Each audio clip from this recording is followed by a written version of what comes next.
Hi friends, ABC இவங்க 3 பேர்ல யாரு கொலையே செய்தது? கீழே இருக்க எவிடன்ஸை நீங்கள் கரெக்டாக செக் பண்ணால் கொலையாளி யாருன்னு ஈஸியாக கண்டுபிடிக்கலாம். இதை நீங்கள் 5 செகண்ட்ஸ் டைம்குள்ளே கண்டுபிடிங்க. வீடியோக்கு லைக்கை போட்டுருங்க. இந்த வீடியோ பார்க்குற நீங்கள் நம்ம சேனலுக்கு புதுசுனா சப்ஸ்கிரைப் பண்ணி சப்போர்ட் பண்ணுங்க. கரெக்டான ஆன்சர் கண்டுபிடிச்சவங்க கமெண்ட் பண்ணுங்க. யாரெல்லாம் கவனிச்சிங்க? எவிடன்ஸ் 2ல சைக்கிள் டயரோட அச்சு இருக்கு. சி தான் இந்த கொலையை செய்தது. ஹாய் ஃப்ரெண்ட்ஸ், ஏபிசி இவங்க 3 பேரில் யாரோட கன்னுலேருந்து இந்த புல்லட் வெளியே வந்தது? இதை நீங்கள் 5 செகண்ட்ஸ் டைம்குள்ளே கண்டுபிடிங்க. கரெக்டான ஆன்சர் கண்டுபிடிச்சிருந்தா நீங்கள் கமெண்ட் பண்ணுங்க. நீங்கள் கவனிச்சு பார்த்தாலே தெரியும், ஏவோட கன்லேருந்து ஸ்மோக் வரத ஏவோட கன்லேருந்து தான் புல்லட் வெளியே வந்தது. ஹாய் ஃப்ரெண்ட்ஸ், மீனா, ராமு, சோமு இவங்க 3 பேரும் டியூஷனில் ஸ்கூல் ஹோம்ஒர்க்கை படிச்சுட்டு இருக்காங்க. இதில் யார் மெதுவாக பாடத்தை படிக்கிறது?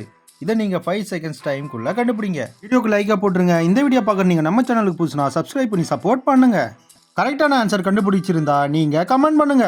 யாரெல்லாம் கவனிச்சிங்க? சோமு புக்கு பக்கத்தில் இருக்க வாட்சில் டைம் பார்த்துட்டே படிச்சுட்டு இருக்கான். மீனா, ராமு 2 பேரும் 1 மணி நேரத்தில் ஹோம்ஒர்க்கை படித்து முடிச்சுட்டு வீட்டுக்கு போயிட்டாங்க. சோமு ஹோம்ஒர்க்கை முடிக்காததால டியூஷன் மிஸ் சோமு வீட்டுக்கு அனுப்பல. சோமு தான் ஸ்லோவாக படிச்சுட்டு இருந்தான்.